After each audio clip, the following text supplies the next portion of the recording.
Assalamualaikum warahmatullahi wabarakatuh. Perkenalkan, saya Abdul Rohim dari Kurs Diploma 3 Teknologi Navigasi Udara Angkatan 13 Charlie, Politeknik Penerbangan Makassar.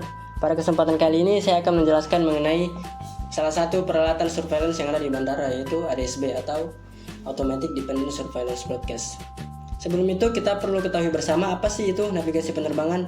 Jadi navigasi penerbangan ini adalah proses mengarahkan gerak pesawat udara dari satu titik ke titik yang lain dengan selamat dan lancar untuk menghindari bahaya ataupun rintangan.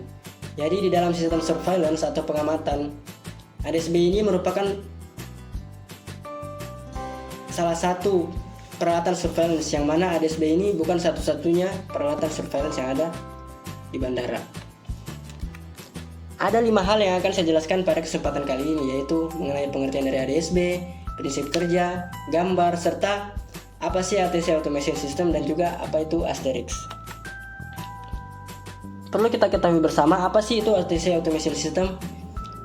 Menurut KP 103 tahun 2015, ATC Automation System atau ATCAS adalah fasilitas yang digunakan oleh ATC controller di dalam pemanduan pergerakan lalu lintas udara dan menjaga separasi antar pesawat.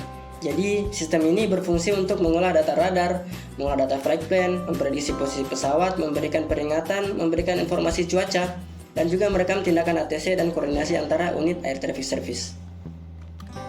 Selanjutnya yaitu apa itu Asterix. Asterix ini adalah protokol aplikasi atau presentasi yang bertanggung jawab untuk mendefinisikan data dan perakitan data yang dikembangkan untuk mendukung transmisi dan pertukaran data radar. Jadi tujuan dari Asterix ini yaitu melakukan transfer informasi antar dua aplikasi satu sama lain yang disepakati dari data yang akan dipertukarkan. Jadi singkatnya, Asterix ini adalah aplikasi pertukaran datanya, sedangkan ATC Automation System itu adalah peralatan distribusinya. Selanjutnya kita melangkah pada pembahasan utama mengenai ADS-B. Apa sih itu ADS-B? ADS-B adalah sistem pengamatan penerbangan yang salah satu fungsinya untuk mendeteksi posisi pesawat untuk mendapatkan informasi lalu lintas udara lainnya, yang mana fungsinya bersama dengan radar namun memiliki keunggulan akurasi yang lebih tepat. Jadi sistem ini didesain untuk menggantikan fungsi radar di dalam pengelolaan ruang udara. Nah, di dalam penggunaan ADS-B ini digunakan sebagai backup dari radar ketika ada masalah atau jangkauan range dari radar yang tidak sampai. Maka digunakanlah ADS-B ini. Selanjutnya, sebelum kita melangkah pada input data ADS-B, perlu kita ketahui bersama ada 4 input data dari ATC Automation System, yaitu input data dari radar, ADS-B, flight plan, dan juga input data dari ADS-C dan CPDLC. Nah, untuk input data dari ADS-B itu sendiri, yaitu input datanya ADS-B, outputan datanya ADS-B track, yang menggunakan Asterix 21 sebagai ADS-B message dan Asterix 23 sebagai ground station service message. Selanjutnya saya akan menjelaskan mengenai server-server yang ada pada ATC System. Ada 9 server, yaitu MRTAS, FDPS, AGP, SNM, ADBP, Recorder, FCP, RBP, dan ASP.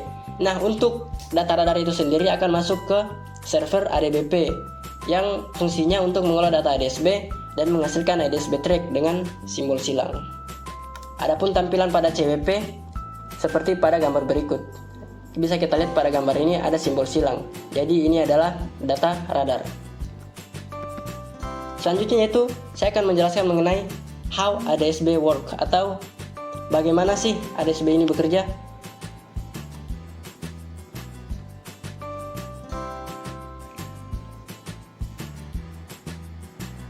Jadi pertama, pesawat akan meminta position data ke GNSS satelit. Kemudian ketika pesawat sudah mendapatkan informasi position data, pesawat akan meneruskan posisinya secara broadcast ke ground station ADS-B yang ada di bandara. Kemudian informasi ini akan dikirim secara broadcast atau secara terus-menerus. Jadi bisa dikatakan lebih akurat karena dia akan menginfokan posisinya secara terus-menerus atau broadcast ke sekitarnya tanpa henti.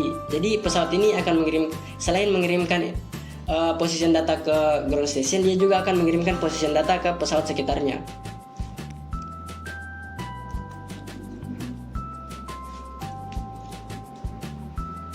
Nah, pesawat mengirimkan position data ke ground station menggunakan frekuensi 1090 MHz dan juga menggunakan asterisk kategori 21 sebagai ADS-B message dan asterisk kategori 23 sebagai ground station status.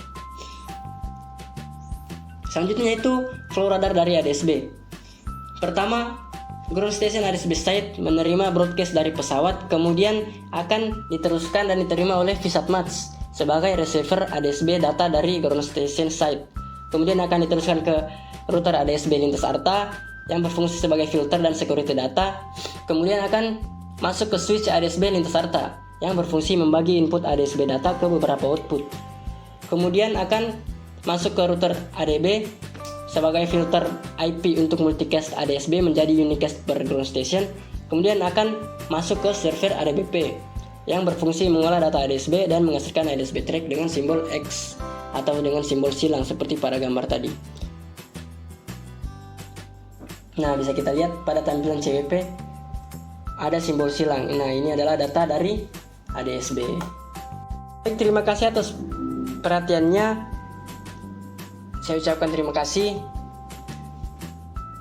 Apabila ada salah-salah kata, saya mohon maaf yang sebesar-besarnya. Akhir qouli hadza, wassalamualaikum warahmatullahi wabarakatuh.